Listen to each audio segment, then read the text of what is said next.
It's 10 o'clock. This is Sky News at 10. Our top story. A former MasterChef contestant tells Sky News allegations against Greg Wallace are the tip of the iceberg, but the TV judge remains defiant. I can see the complaints coming from a handful of middle-class women of a certain age. In Syria, Russian and government forces bomb rebel-held areas as the insurgents continue their advance. More than 20,000 small boat arrivals since the election. Now Sir Keir Starmer prepares to outline his plan for change.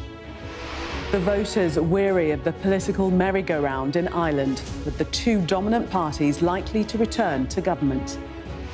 Plus, Liverpool go 9 points clear at the top of the Premier League after beating Manchester City at Anfield. And we'll take a first look at tomorrow's front pages in our press preview from 10:30.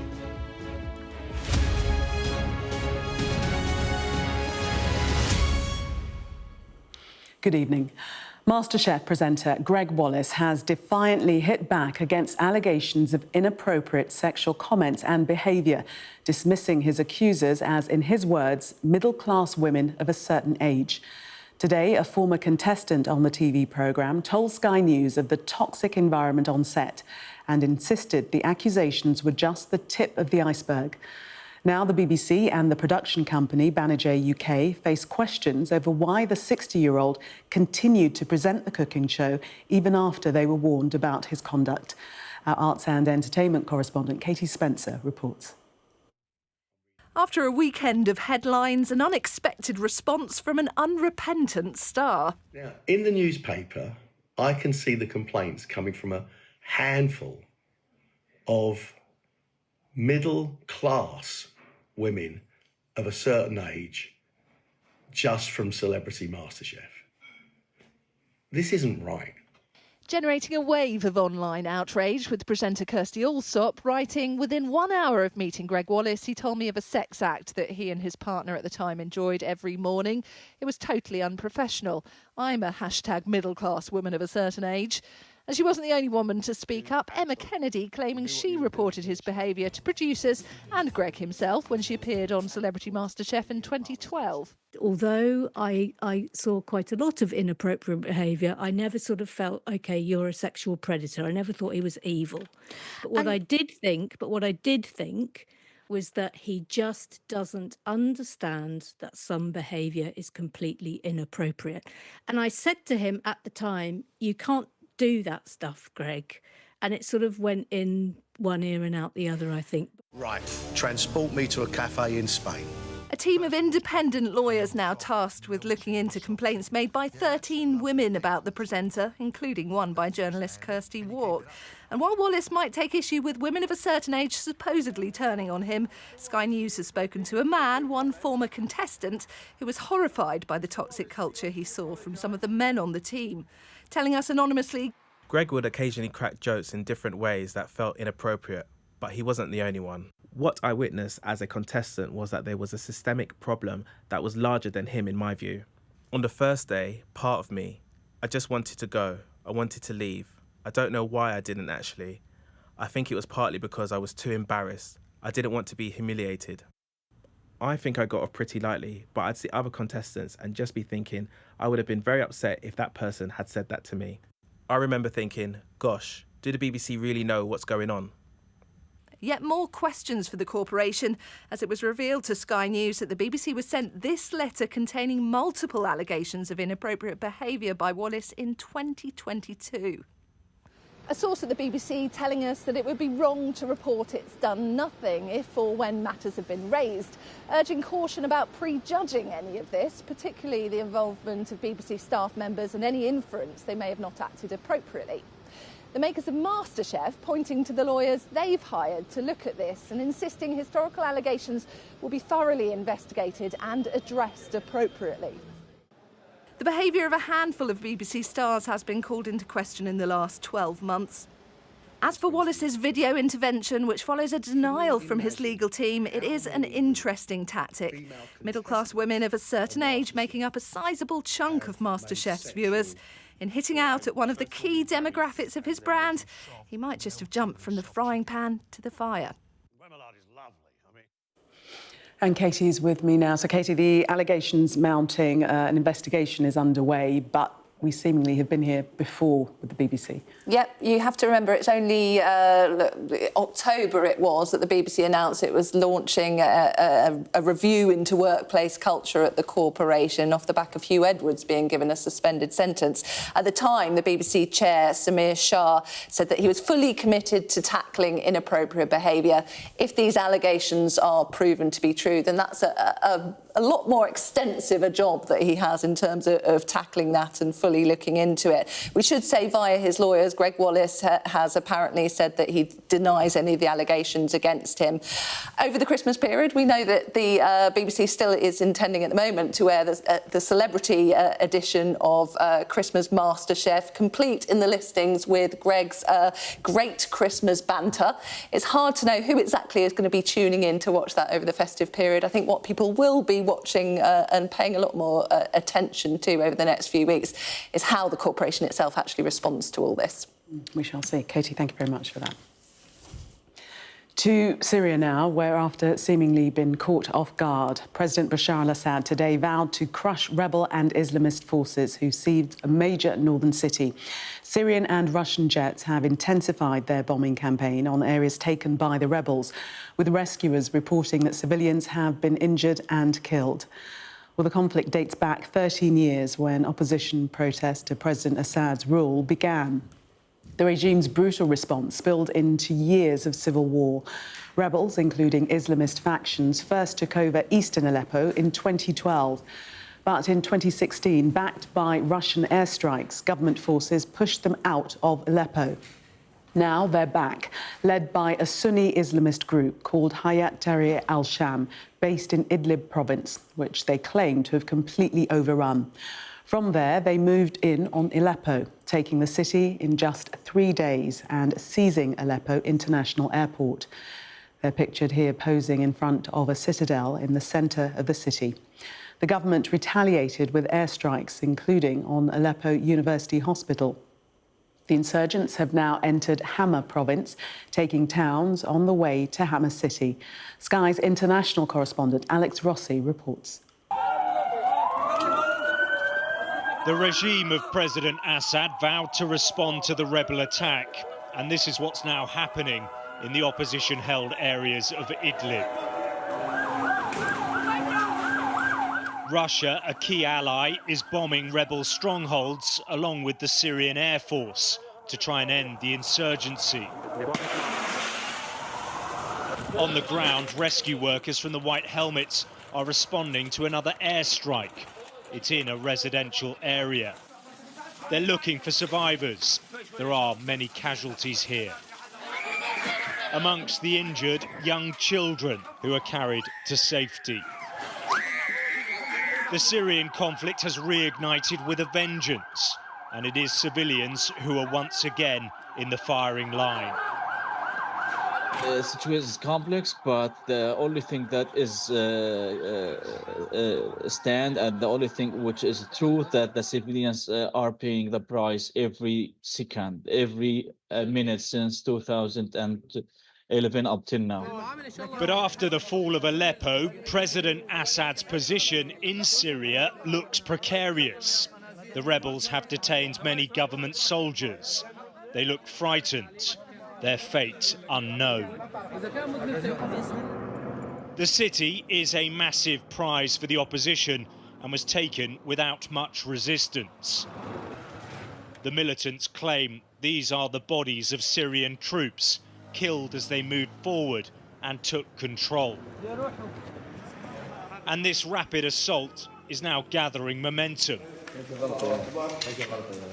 These pictures show opposition fighters at a government airbase in Aleppo province. They're completely unopposed and look relaxed.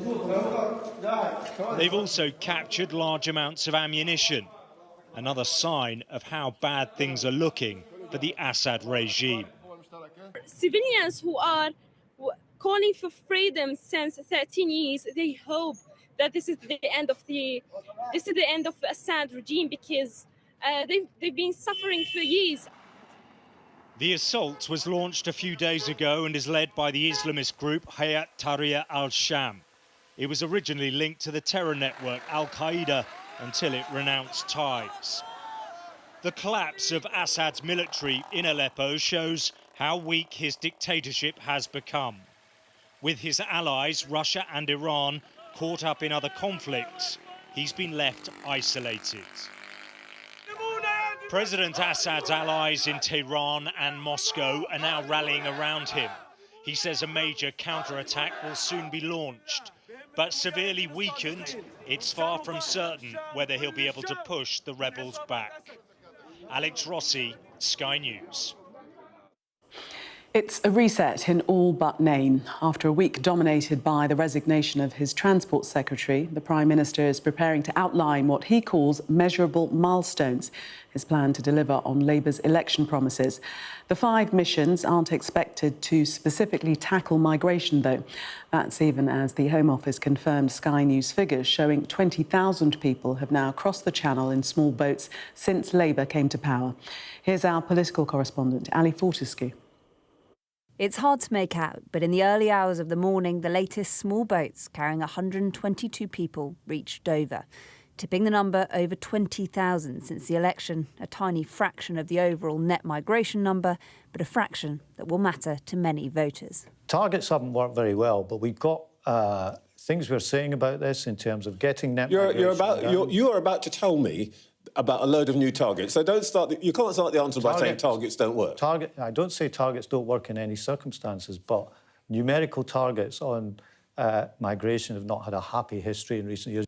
So no targets on migration, but amidst claims of a lack of direction, Professor John Curtis telling The Independent the PM has shown absolutely no ability to explain how he's going to lead the country. This Thursday, Keir Starmer will set out measurable milestones. We're told it's not a relaunch. The speech is being billed as a plan for change. We're expecting targets on things like crime, NHS waiting lists, early years learning. It is all about relentless prioritisation. Insiders tell me the government know they can't do everything. They need priorities, and priorities that are going to cut through with the general public.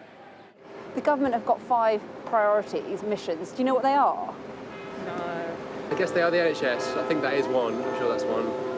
Beyond that, I'm not too sure. Do you think they could be clearer then in their messaging?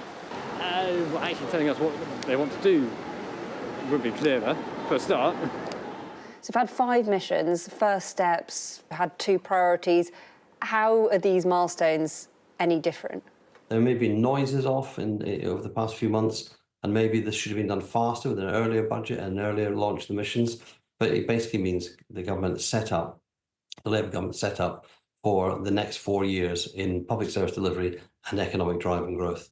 From questions about freebies, farmers' protests and this week his first cabinet resignation, the PM knows he needs a story, a message he can deliver and one that people will listen to. Ali Fortescue, Sky News, Westminster. The first round of results in Ireland are in, and it looks like there won't be much change in the government. Fianna Fáil and Fine Gael are posed to continue their coalition, with Sinn Féin recording its first decline in support in 35 years. Ireland's complex voting system means the final result may not be known for several days. Initial counts have been completed in all 43 constituencies, with 123 of the 174 seats decided. Fianna Fáil leads the way with 32 seats, followed by Sinn Féin and Fine Gael with 28 seats apiece. The Greens finished on just 3% of the vote share. Our Ireland correspondent Stephen Murphy has been hearing from voters concerned about the missed opportunity for change, and a warning his report does contain flash photography from the start. There are winners and those that nobody would dare call a loser.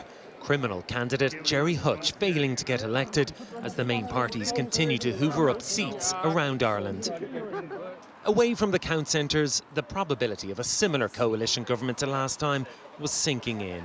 In Cork, some felt it was a missed opportunity. I'd have liked to have seen a bit more change, especially with some of the smaller left parties, just to kind of give the establishment a bit of a kick to change things up a bit more. But yeah, it doesn't look like we're going to get that anytime soon.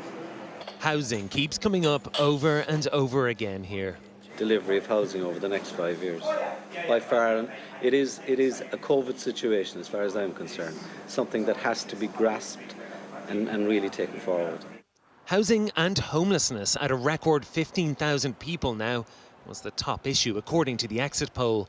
Dermot Kavanagh helps the homeless in Cork and says the new government must act urgently. I'm hoping that they will be spurred on by the fact that this is such a very serious issue that affects so many people, that they will be viewed as having failed if they don't. If I'm talking to you again in 5 years' time and we're saying that homelessness is now 20,000 or 25,000, that would be a massive failure. In Dublin, voters' minds are already turning to Christmas. So what do they have on their wish list for the new government? I would say listen more to the people.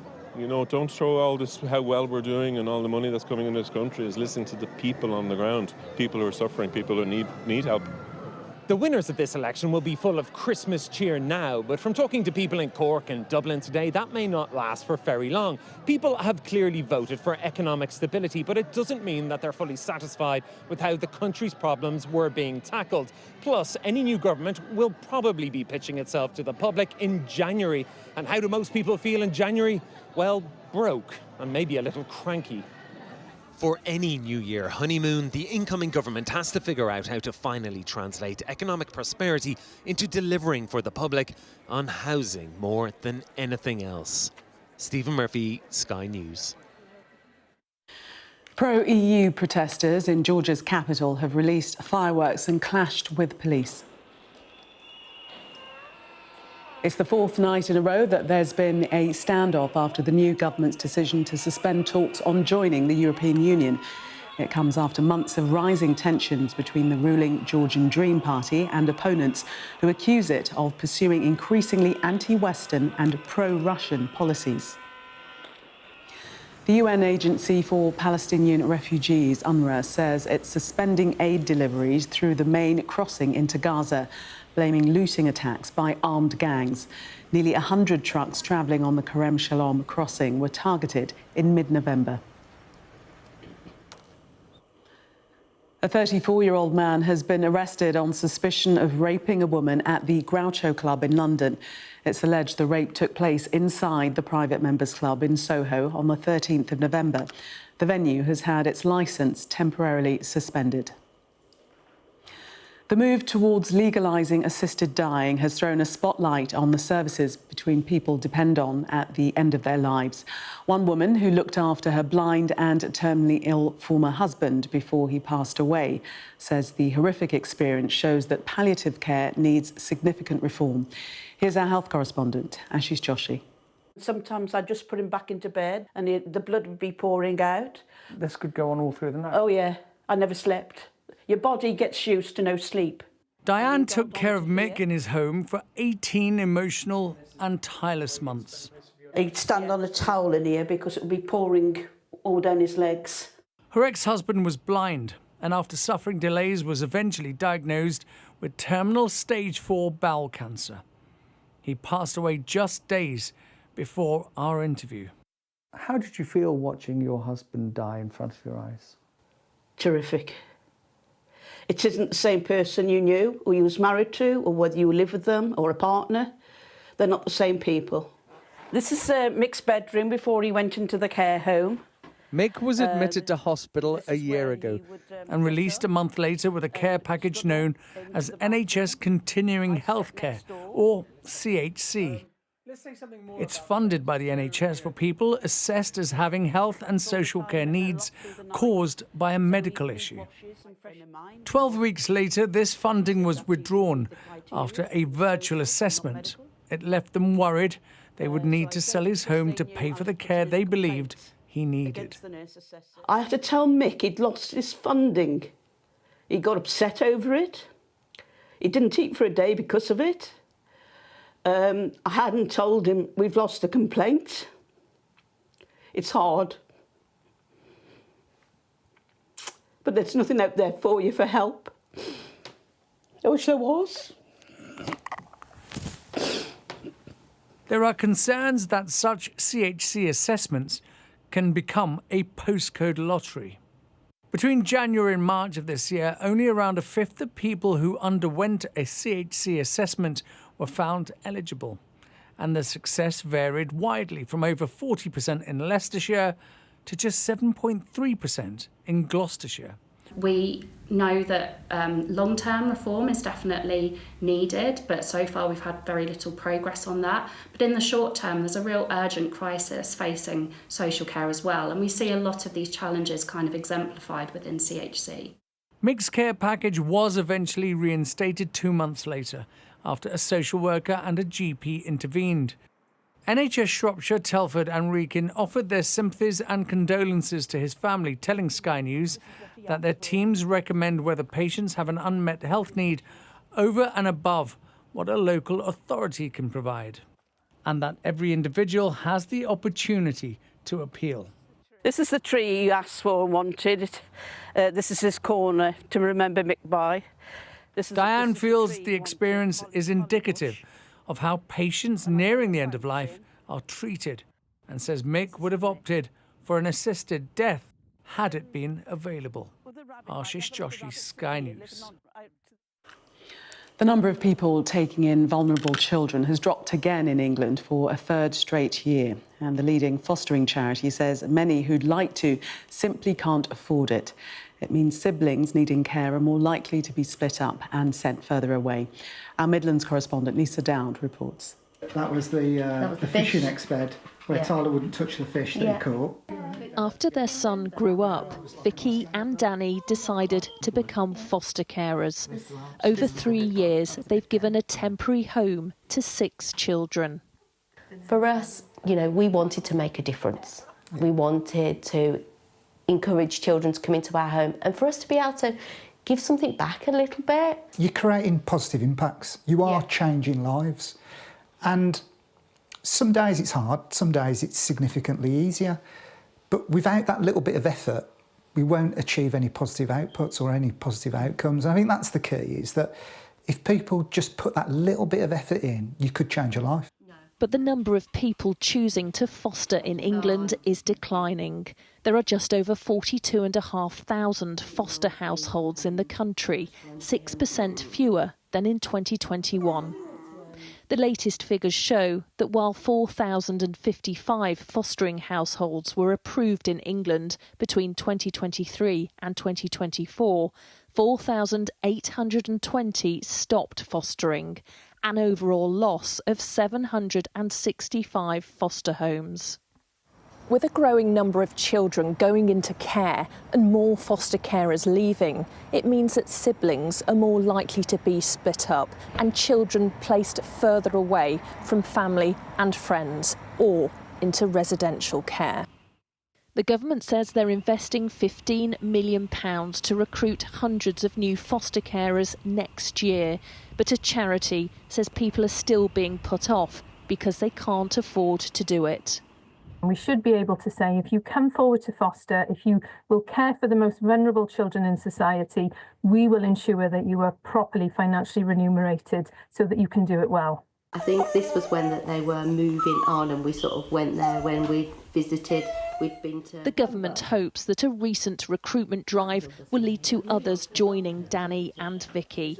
But the charity questions whether enough is being done to ensure more children get a stable environment to grow up in. Lisa Dowd, Sky News, Worcestershire. Time now to catch up on all the day's latest sports news with Dave.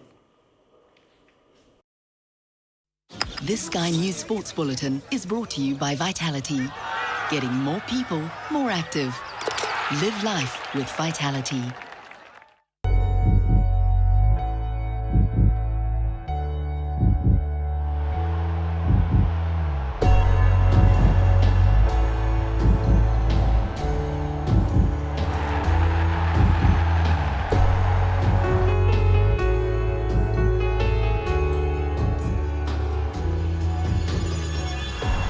You got more chance of winning the lottery than making it as a professional footballer. I think your responsibility is to guide them in the same direction as I went myself. Things aren't just handed to you on a plate. I think you have to fight for them, and it's probably only the tough that survive, really. natural skills is not enough. The impact has to be straight away. Don't let anyone tell you what you can and can't do. If you have that belief, then that's the most important thing. Keep it fun for as long as possible. If you love what you do, you'll be able to get through the tougher times. If you're going to make it as a professional, pressure's coming, so we don't want the kids feeling it prematurely. The top club, we don't have time and space to grow up the young. He plays if he's good enough. Whether it's playing in the parks, competing in cages, or showcasing skills on the streets, for so many young boys, the dream is to become a professional footballer. But the reality is, 0.06% of them will ever achieve that dream. The stats, newly released after extensive research by Sky Sports, make difficult reading for all those aspiring youngsters. 1.65 million boys play our national sport, but of those, less than 1% of them make it into a club's academy system. From there, just 9% of those go on to make a single professional appearance. At the very top level, in the Premier League, the numbers are even smaller. Only 1.5% of academy players make it there. For those who do, it's a job like no other. For the vast numbers who don't, the reality can be hard to take.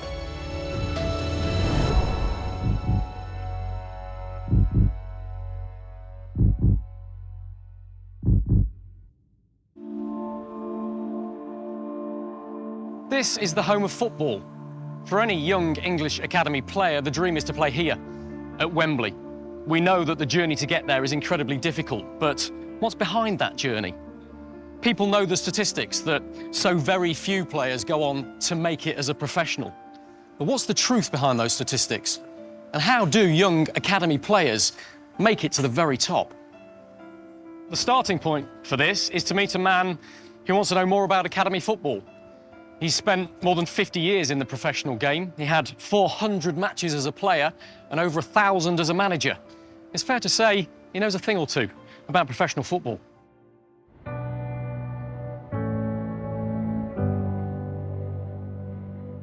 This was my home for 16 years, Dolphin Street.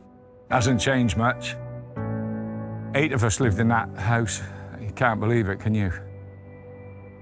Irrespective of your upbringing or you know, where you're from, you know, it's that spirit that hopefully you can galvanise into be determined enough to be successful. You can be a working class boy with ambitions. This is Newport Rec. I've spent a lot of my childhood here. This Sky News Sports Bulletin is brought to you by Vitality. Well, that was Sky News at 10. Coming up, we'll take a first look at tomorrow's newspapers in the press preview. Tonight, we're joined by Laura Hughes, public policy correspondent at the Financial Times, and Kate Andrews, economics editor at The Spectator. Amongst the stories we'll be discussing, this on the front of the Metro. Their headline, Women of a Certain Rage. We'll be right back with more on that story and others. Do stay with us.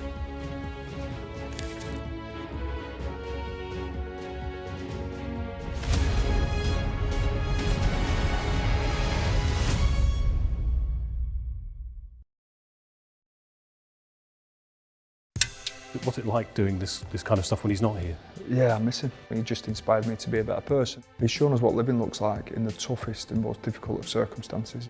I'm Greg Milam, and I'm Sky's Chief North of England correspondent. Mandatory evacuation, you must leave! For many people, Harvey is far from over.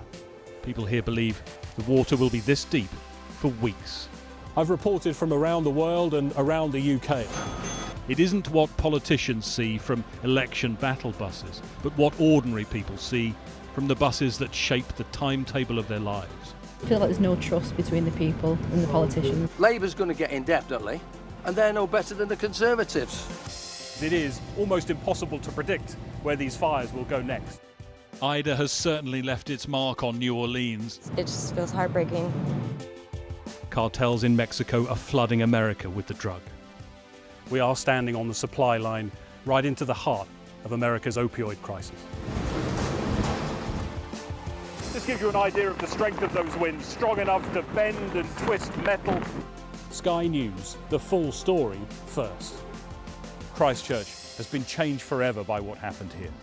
There was a river of blood coming out of the mosque. That's a scene that you don't forget. Are you trying to run me over, Sir Philip? No, go away. Look like it, sir. Will you respond to those who made accusations, Sir Philip? Can you go away? Very good morning to you all. Morning. Do you regret the tweet, Gary? There's no sign, publicly at least, of either side being willing to give ground. Brianna's dad told Sky News what he thinks of them. If I'm honest, I hate them. They're just evil. They'll always be monsters. Free wherever you get your news. How do you reassure the public that all of these mistakes wouldn't be made again? God forbid we should have to do this again. We've got your Sunday mornings covered. From the front page and the sounds of the streets to the voices of the people who make the major calls and big picture politics beyond Westminster. We'll put you at the heart of our story. A new start to Sunday. I'm ready. Are you? Join me, Trevor Phillips, Sunday mornings on Sky News. Play Sky News. From the Sky News Centre at 7. Now that you're up to date, we can go into a bit more detail. Things can change incredibly quickly. Taken by surprise. Have you ever known a moment like this in British politics before? Yes. Cheers. We'll start with breaking news. Let's get the latest on the ground. So, by the end, we'll hopefully all understand what's going on in the world just that little better.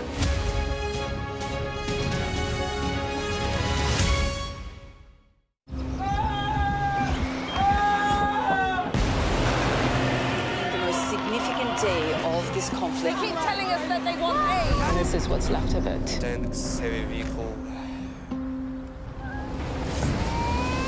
Why only in America? People want their country to work. Just want a job in a normal life. Why are these homes empty? I want you to be honest with people. That has happened within minutes. Sky News, the full story first. Free wherever you get your news. This is Sky News. In just a moment, the press preview, a first look at what's on the front pages as they arrive. But first, our top stories. MasterChef presenter Greg Wallace has defiantly hit back against allegations of inappropriate sexual comments and behaviour, dismissing his accusers as, in his words, middle-class women of a certain age. Syria's President Bashar al-Assad today vowed to crush rebel and Islamist forces who've seized a major northern city. The Home Office has confirmed Sky News figures showing 20,000 people have now crossed the channel in small boats since Labour came to power.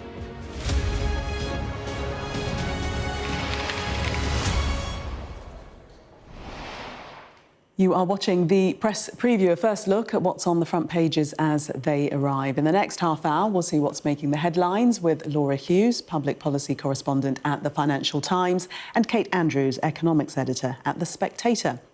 So let's see what's on some of those front pages for you now. Well, the front of the Metro features former MasterChef presenter Greg Wallace speaking out against those accusing him of inappropriate behaviour, calling them middle-class women of a certain age. The Daily Mail says the BBC allowed Greg Wallace to remain on air despite at least 4 past complaints about his behaviour. The Daily Star's front reports on the same story, their headline, "When you're in a really, really, really deep hole, stop digging." It's the same on the front of the Mirror, which calls Wallace disaster chef. And The Sun tells the former master chef his to shut his cake hole. Oh, he is to shut his cake hole. In other news, the FT's Splash reports on the growing tensions in the Middle East after Russian and Syrian warplanes retaliated against rebels in Aleppo. The Daily Express reports that the government's inheritance tax changes will heavily impact family-owned businesses, costing the economy £10 billion. An exclusive poll for The Eye says almost half of voters want the Prime Minister to prioritise a free trade deal with the EU over the incoming US government. The Times leads on a warning from NHS bosses that Labour's ambitious new targets to revamp the service will risk making wait times worse.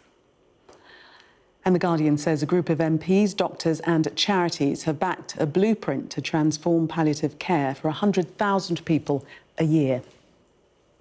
And a reminder that by scanning the QR code you'll see on screen during the programme, you can check out the front pages of tomorrow's newspapers while you watch us. And we are joined tonight by Laura Hughes, public policy correspondent at the Financial Times, and Kate Andrews, economics editor at The Spectator. Welcome to you both. Let's start with the Times front page. And this story, the headline, Labour NHS target will make A&E waits worse. Health chiefs are fearing side effects of faster surgery. And these are the pledges that we're going to hear from Labour, to include pledges to improve household living standards and build 1.5 million new homes and improve early years education, but also these targets to be met within the NHS. So, as part of his reset speech on Thursday, the Prime Minister is expecting him to announce that by the end of this Parliament, the NHS will be hitting its current target, where it carries out 92% of routine operations and appointments within 18 weeks. So the idea is that by the end of this Parliament, the NHS will be doing what it is currently expected to do for patients. And let's remember that 18 weeks is still a pretty long time if you're in pain. You're talking about, in some cases, waiting more than 4 months to seek treatment. Somewhat unsurprisingly here, NHS bosses are pushing back and saying, well, if you want us to prioritise this, we're not going to be able to hit our A&E targets. There's talk of serious struggle to hit mental health treatment targets. This all comes after more than half the tax rises in Rachel Reeves's budget go to NHS spending, day-to-day healthcare spending, the implication being it's still not enough. This raises a lot of questions for the Labour government about how much money is enough, what reform really looks like. The Labour Party has been running on the platform of NHS reform for years now. But one of the biggest challenges in this is not just convincing the public that major change has to happen. It really is getting to the heart of the NHS and the services provided there. This was always going to be an uphill battle. The NHS never thinks it has enough money. Dishing out that money in the budget before talk of reform may prove to have been quite a big mistake. Laura, the accusation that, you sort of rob Peter to pay Paul, isn't it? Yeah, and this is at a time that NHS services across the board are under so much strain. That 18-week target that Keir Starmer's going to talk about hasn't been met in over a decade. The A&E is way behind just normal standards of care that it should be meeting for members of the public. And it's really interesting always when I think Prime Ministers in particular put these milestones out and create these very sort of one-liner policy goals, because it gives the public a chance before the next election to say to the Prime Minister, say to the governing party of the day, you have fallen short of this. But I think the Labour Party and the Labour government are well aware they have promised to turn the NHS around, and that is one of the major kind of components of their election campaign and what they've set out to do. But most health chiefs and NHS officials will tell you changing the shape of the NHS is going to take up to 10 years. It's going to take a very, very long time. So this is a risky move, I would say, given how long it has been since this particular target that he's, sticking out there and saying he's going to achieve has actually been met. But Kate, because he is sort of putting his neck on the line and setting this target, I mean, they're going to move hell and high water to make sure that they achieve these goals, aren't they? Well, they're certainly going to try, but again, we have a lot of problems built into the structure right now, where since the pandemic, resources and staff in the NHS have increased quite substantially, but productivity is still below its pre-pandemic 2019 levels. They're pumping more and more money into it. And again, they did so before they even started to seriously talk about reform. They were talking about consultations, but nothing concrete. And I think it raises big questions about what the price tag actually is for the NHS to be willing to move these mountains that Labour is insisting it needs to see moved. And Laura makes a very important point here that when you give yourself this kind of target, I mean, the target already exists. Let's be very clear. The NHS is supposed to be meeting this and it's not. But for the Prime Minister to say, we are going to get this done, now he's either going to succeed or fail. Now, we remember Rishi Sunak's 5 pledges. Granted, he only gave himself a year. The Prime Minister is giving himself 5 years. But unless you start making those changes right now, you've got no shot at being successful in 5 years' time. So this is still actually a very fast timeline for the Labour government if it wants to implement the changes to get the results down the line. Laura, we turn to the Express and there's a warning from the Confederation of British Industry saying that the government's inheritance tax changes will hit family-owned businesses and hurt farms in particular. Yeah, so they're saying that capping business property relief at £1 million is going to punish the smaller companies, smaller firms. And again, this speaks to the issues we know that are being raised by farmers about the changes in their kind of inheritance rules.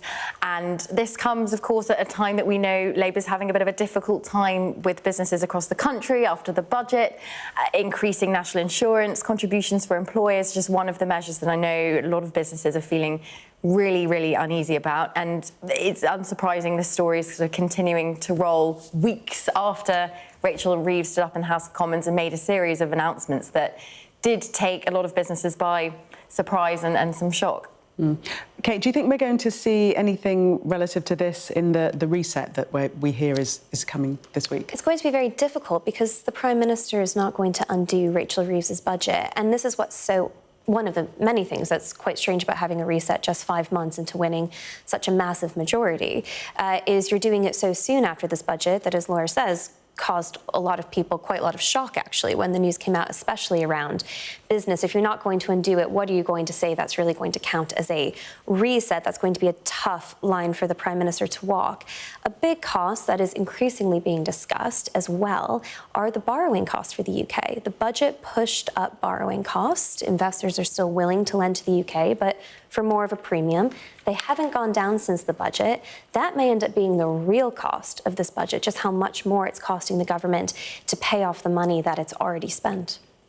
To The Guardian, Laura, and the assisted dying bill, second reading on Friday, seems to have really pushed forward the need for debate on palliative care and how we address that. And that's what this article is looking at, that MPs and doctors and charities have got together and are looking seriously at palliative care and the quality of it.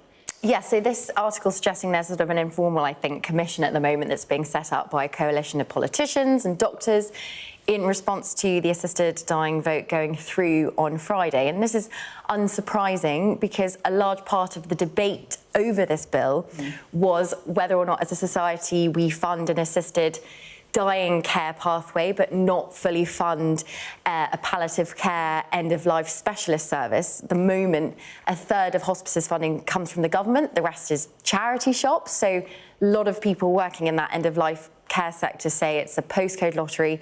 Completely depends where you live in the UK in terms of what care you will be able to access at the end of your life. That this is a conversation about the end of life that we don't have that much in this country. We have birth plans, but we don't have death plans. This whole debate has raised a lot of concerns from some people, but also a possibility that actually potentially we could see end-of-life care services improve. There have been some jurisdictions in the world where legislation's been introduced. At the same time, more funding has come for other forms of palliative care. So there is a sort of trepidation, but obviously there is an opportunity for people, depending on your side of the debate. And clearly this is going to be a huge conversation, especially as we know that if this is an NHS service, which of course it's likely to be, well, what are the costs to the NHS for that? What's it going to mean for other services? How does it work for doctors? Huge, huge questions. This debate's going to rumble on for a very long time. I think that prediction will prove to be correct. Let's move to the Eye, Kate, just because we are running out of time. And this story, well, it's a poll that the Eye have carried out, that almost half of the people they polled want the Prime Minister to prioritise a closer economic ties with Europe over a free trade agreement with America. Yes, it's an exclusive poll for the Eye paper in which they say about half of the voters in this poll want Labour to pursue a better trade deal with the EU rather than look to a free trade deal with the US. One of the really difficult things here is, gosh, a comprehensive, completely free-for-all, free trade agreement with the European Union would be fantastic. It's the EU that's not going to sign up to that for very clear reasons, which we've known for years now, which is that they consider themselves to be a block in which you sign up to all their rules or you simply don't get those benefits. So, I mean, it would be fantastic to have, but it's not Labour that's necessarily standing in the way, just like I don't think it was Rishi Sunak's Tory party that was standing in the way of trying to get the most comprehensive free trade deal possible. And, then they're big questions about Donald Trump and those tariffs that he's threatening to slap on every country around the world, particularly on China, Canada, and Mexico at the moment. Will he pick friends? Will he pick winners when it comes to this? Does the UK want to try to be one of those friends? Will it go out of its way?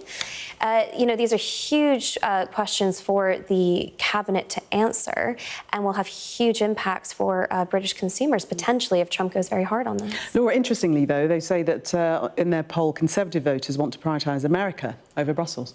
Well, and this is we're going to sort of find the government in a really interesting position, because Donald Trump obviously likes doing deals, and he might offer the UK a nice, friendly deal to its ally. But does that then put the UK at serious odds with the EU? And how does the government walk that line? Because they're going to need to continue to do business with Europe. And we can't go so far that we can't then do that. So I honestly don't know how. I would not want to be Keir Starmer dealing with this particular conundrum. It's going to be really, really difficult. Laura and Kate, thank you very much for the moment. We're going to take a break. Coming up, we'll discuss this story on the front of the FT. Their headline, Russian and Syrian warplanes hit back after rebels overrun Aleppo. Do stay with us for more.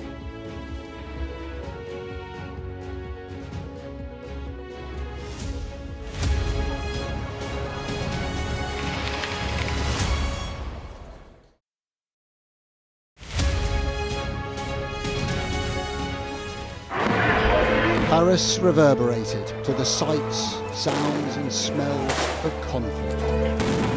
There's a focal point to all this anger, and that is Emmanuel Macron. I'm Adam Parsons, Sky's Europe correspondent based here in Brussels. There are dozens of people desperately clambering to get onto that boat. It is a chaotic scene, but it's being watched by dozens of French police officers on the beach. I've reported on migration across Europe, close up on the ground, understanding that sense of desperation and meeting the criminal gangs behind it. This old fishing boat set off from the Libyan port of Tobruk. There were 606 people who were on board. So we've been distributing life jackets to all the people on board this boat, and now the first person is coming on board. This is the ugly side of Italian football. In Italy, everything is really organized. Football's problems with hooliganism, racism were just dormant, and now they're back and they're getting worse. We cover so many countries, languages and cultures, and work hard to gain trust to bring you the full story first. Help is slowly reaching these places. It's not just homes, but whole streets like this one that have been reduced to rubble and dust. This is a picture of destruction. Everywhere you look in this mountaintop community, there is absolute devastation. These are the settlers in waiting, keen to start a new life, to annex Gaza for Israel. The least we can do is just kick them out of our land. Gaza, which is just 2 miles in that direction, is under attack again. Getting the chance to tell people's stories, it's a privilege.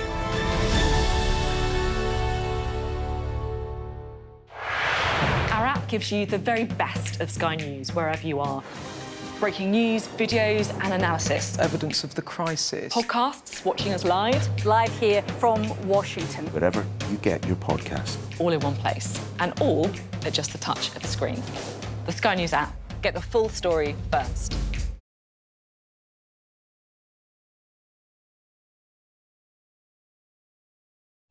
We arrive. A secret hospital hidden in the Myanmar jungle, treating the victims of this bloody war. This is Myanmar today. Its military rulers don't want the world to see, but we have. I fight for my own future. I fight for my generation's future. This is an actual crime. They don't care for that. Myanmar army is only a couple of kilometers away. So this is a major humanitarian disaster.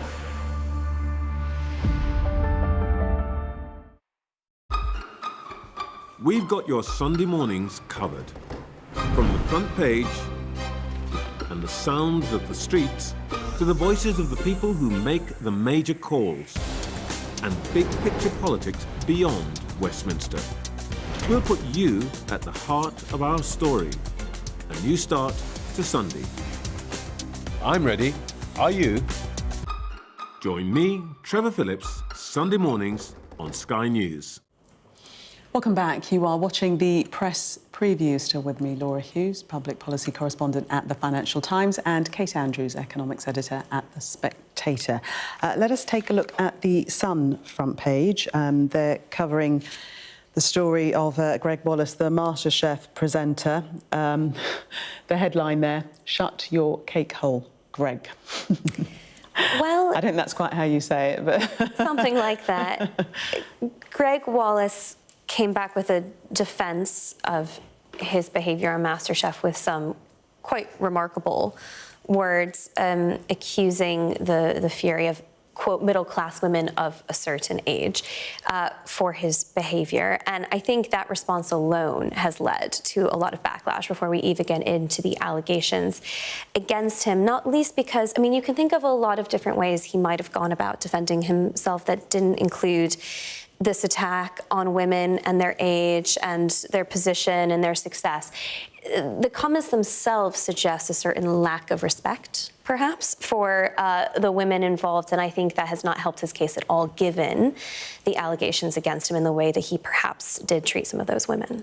Well, Laura, he's insisting that he's done nothing wrong and saying he hasn't been guilty of inappropriate behaviour, so we just must say that. But clearly from the clip, he obviously really believes that. No, I think he does really believe that, and he also really believes that because he's worked with thousands of women over the years and they're not complaining, it sort of somehow disregards the women who are making these complaints.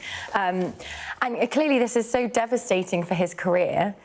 From an external perspective, you can't really see how he's going to end up back on MasterChef, especially after his response and his comments that he made this morning in the very early hours of the day. One imagines without the kind of consent or knowledge of his PR team. And so he's clearly very angry here. But, you know, we see a lot of these stories in recent years, and there's normally quite a sort of standardised response, which is an expression of horror that they've upset anyone. But this is really quite an extreme reaction, and I think it's made the situation much worse for him. And the fact you have a paper, The Sun, with such a kind of strong message on their front page tomorrow shows that perhaps what he was trying to get out there has slightly backfired. And Kate, the Mail takes the story on to the culpability, I suppose, of the BBC, saying that they were warned at least 4 times about his behaviour. Well, I think the front of the Mail actually gets to one of the biggest questions on the table here, which is yet again for the BBC. Who knew what, when, and was there actually quite a lot of information at their disposal that they decided not to act on? We don't know the answers to those questions, but it's a question that has been asked before quite recently and is being asked again. It's very difficult when you're going back a decade or more about, you know, complaints and allegations that are made about people's certain kinds of behavior, especially when they're verbal and all the memories around that. But if complaints were being lodged and filed, and presumably lots of people were seeing this kind of behavior if it was taking place, why did nobody do anything? Because, yes, you know, Greg Wallace is in a very powerful position, but the producers above him, the people who make the calls on these shows, are in an even more powerful position. And so it's quite right to ask questions there too. We're going to turn a corner and go to Syria, the Financial Times, their front page, what's happening in Syria, the rebels claiming to have taken Aleppo, possibly moving further into Damascus. But we've had word now from Bashar al-Assad, who's saying that he'll defend the stability and the territorial integrity in the face of terrorists and their supporters. So clearly calling them terrorists and calling on the help of Russia.